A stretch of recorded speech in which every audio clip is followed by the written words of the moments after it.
নমস্কার বন্ধুরা, ডলি রন্ধনশালায় সবাইকে স্বাগত। আজকে তোমাদের সাথে শেয়ার করব দারুণ একটা ইউনিক রেসিপি। ঘরে থাকা সমস্ত উপকরণ দিয়ে তোমরা খুব সহজে চটজলদি এই রেসিপিটা বানিয়ে নিতে পারবে। পুরো লাঞ্চে হোক বা রাতের ডিনারে, তোমাদের যখনই মন চাইবে তখনই কিন্তু এই রেসিপিটা তোমরা বানিয়ে নিতে পারবে। আর রেসিপিটা বানানো যেমন সোজা, খেতে কিন্তু তার থেকে অনেক বেশি টেস্টি হয়। দুপুরের লাঞ্চে হোক বা রাতের ডিনারে যদি এইভাবে বানাও, তাহলে কিন্তু বাড়ির ছোট থেকে বড় সবাই খেতে পছন্দ করবে। আমি এই রেসিপিটা বানানোর জন্য কিছুটা বাঁশকাঠি দেরাদুন চাল নিয়েছি। তোমরা কিন্তু প্রত্যেক দিনের যে ভাতের চাল, সেই চাল দিয়েও কিন্তু বানিয়ে নিতে পারো। তাহলে চলো রেসিপিটা আমি কিভাবে বানিয়েছি এবার সেটা দেখে নেওয়া যাক। আমি আগে থেকেই বেশ কিছুটা জল গরম হতে বসিয়ে দিয়েছিলাম। জলটা বেশ হালকা উষ্ণ ফুটে উঠেছে। এবার আমি জলের মধ্যে চায়ের চামচের 1 চামচ সাদা তেল দিয়ে দিলাম। অল্প একটু সাদা তেল দিলে তাহলে ভাতটা বেশ ঝরঝরে হবে। চালটা আমি আগে থেকেই ধুয়ে নিয়েছিলাম। এবার আমি ধুয়ে রাখা চালটা জলের মধ্যে দিয়ে দেব। আমি ভাতটা কড়াইয়ের মধ্যেই বানিয়ে নেব। তোমরা চাইলে কিন্তু ভাতের হাঁড়িতে করেও ভাতটা বানিয়ে নিতে পারো। চালটা আমি একটু নাড়াচাড়া করে মিশিয়ে দিলাম। এবার আমি এই জলের মধ্যেই দিয়ে দেব একটা ছোট সাইজের টমেটো আর একটা শুকনো লঙ্কা। এবার আমি ভাতটাকে ভালোভাবে হতে দেব। মিনিট 15 পরে আমি দেখে নেব ভাতটা ভালোভাবে হয়েছে কিনা। ভাতটা ভালোভাবে হয়ে গেছে, আর একই সাথে টমেটো আর শুকনো লঙ্কাটাও ভালোভাবে সিদ্ধ হয়ে গেছে। এই কাজটা যদি ভাত হওয়ার সময় করে নাও, তাহলে কিন্তু আলাদা করে টমেটো আর শুকনো লঙ্কা সিদ্ধ করতে লাগবে না। এবার আমি টমেটো আর শুকনো লঙ্কাটা তুলে নিলাম। ভাতটা এর থেকে বেশি করলে তাহলে ভাতটা অনেকটা নরম হয়ে যাবে। এবার আমি কড়াই থেকে নামিয়ে ফ্যানটা ঝরিয়ে নেব। আর এই রেসিপিটা বানানোর জন্য আমি আগে থেকে 2টো ডিম সিদ্ধ করে নিয়েছিলাম। আমি এখানে 2টো ডিম ব্যবহার করেছি। তোমরা তোমাদের প্রয়োজন মতো ডিমের পরিমাণটা বাড়িয়ে নিতে পারো। এবার আমি ডিম দুটোকে এইভাবে গোল করে 4 টুকরো করে কেটে নেব। আর বন্ধুরা, রেসিপিটা কেউ কিন্তু স্কিপ করে দেখো না, তাহলে আমি শেষ পর্যন্ত কি কি রান্নাতে ব্যবহার করলাম সেটা কিন্তু মিস হয়ে যাবে। আর যদি মিস হয়ে যায় তাহলে রেসিপিটা খেতে কিন্তু অতটা ভালো লাগবে না। ডিম দুটো আমি কেটে রেডি করে নেওয়ার পরে এবার আমি টমেটোর খোসাটাকে ছাড়িয়ে নেব। আর এই রেসিপিটা বানানোর জন্য আমি কিন্তু কোনো রকম সসের ব্যবহার করব না। এবার আমি টমেটো আর শুকনো লঙ্কাটা পেস্ট করে নেব। তার জন্য আমি মিক্সির জার নিয়েছি। মিক্সির জারের মধ্যে টমেটো আর শুকনো লঙ্কাটা দিয়ে দিলাম। আর টমেটো শুকনো লঙ্কার সাথে আমি এখানে 2 কোয়া রসুন দিয়ে দিলাম। খুব বেশি রসুন দেওয়ার প্রয়োজন নেই, অল্প একটু রসুন দিলেই হবে। এবার আমি সব কিছু দেখো একসাথে বেশ ভালোভাবে একটা পেস্ট বানিয়ে রেডি করে নিলাম। ভাতটা আমি একটা ছাঁকনি থালার মধ্যে ঢেলে ভালোভাবে ফ্যানটা ঝরিয়ে নিয়েছি। তার সাথে সাথে ভাতটা ভালোভাবে ঠান্ডা করে নিয়েছি। এবার আমি কড়াইয়ের মধ্যে কিছুটা রিফাইন তেল দিয়ে দিলাম। আমি পুরো রান্নাটাই কিন্তু এই রিফাইন তেলেই করব। তোমরা চাইলে কিন্তু রিফাইন তেলের পরিবর্তে পুরোটাই ঘি দিয়ে বানাতে পারো।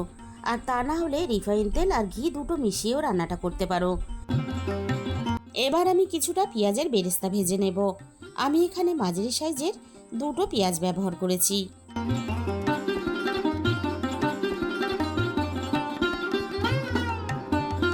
পেঁয়াজের বেরেস্তা ভাজার জন্য তেলটা কিন্তু খুব ভালোভাবে গরম করে নিতে হবে। এবার আমি পেঁয়াজগুলো নাড়াচাড়া করে পেঁয়াজের বেরেস্তাটা ভেজে নেব।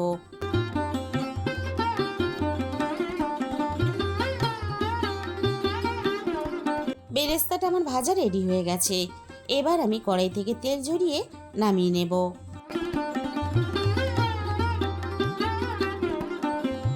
কড়াইয়ের মধ্যে বাকি যেটুকু তেল আছে এই তেলেই আমি রান্নাটা করে নেব। পেস্ট করে রাখা মশলাটা আমি দিয়ে দিলাম। আর এই মশলাটা ব্যবহার করার জন্য রান্নাটা খেতে দারুণ চটপটা হবে। কোনো রকম নামি দামি সস ছাড়া এত সুন্দর যে একটা টেস্টি রেসিপি বানানো যায়, তোমরা যতক্ষণ না বানাবে ততক্ষণ কিন্তু বুঝতে পারবে না। একই সাথে আমি 3টে চেরা কাঁচা পাকা লঙ্কা দিয়ে দিলাম। আর একই সাথে আমি এখানে রান্নার স্বাদ মতো লবণটা দিয়ে দিলাম। এবার আমি মশলাটা একটু নাড়াচাড়া করে নেব, রসুনের কাঁচা গন্ধটা চলে যাওয়া পর্যন্ত।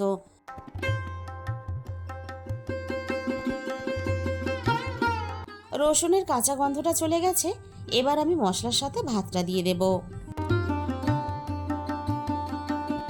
বন্ধুরা, রোজ ডাল সবজি মাছ মাংস দিয়ে ভাত খেতে ভালো না লাগলে একদিন তোমরা এই রেসিপিটা বানিয়ে দেখো।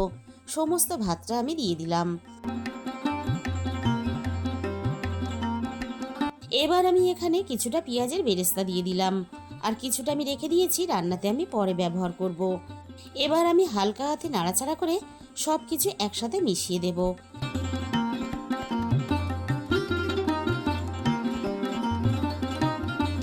সব কিছু একসাথে নাড়াচাড়া করে আমি ভালোভাবে মিশিয়ে দিলাম। এবার আমি এখানে দেখো অল্প একটু জায়ফল নিয়েছি। জায়ফলটাকে আমি এইভাবে গ্রেটারের সাহায্যে একটু গ্রেট করে দিয়ে দেব। অল্প একটু জায়ফলের এইভাবে গুঁড়ো দিলে তাহলে রান্নাতে একটা যেমন আলাদা ফ্লেভার আসবে, তেমনই কিন্তু রান্নার স্বাদটা একেবারে অন্যরকম হবে। এবার আমি এখানে অল্প একটু ধনেপাতা কুচি দিয়ে দিলাম। আমি আবারও এখানে আরও একটু পেঁয়াজের বেরেস্তা দিয়ে দিলাম। আবারও আমি একটু নাড়াচাড়া করে মিশিয়ে দেব। তবে খুব বেশি সময় নিয়ে কিন্তু নাড়াচাড়া করা যাবে না, তাহলে ভাতগুলো অনেকটা শক্ত হয়ে যাবে। এবারে আমি একটা প্লেটের মধ্যে পরিবেশন করে তোমাদের দেখিয়ে দেব।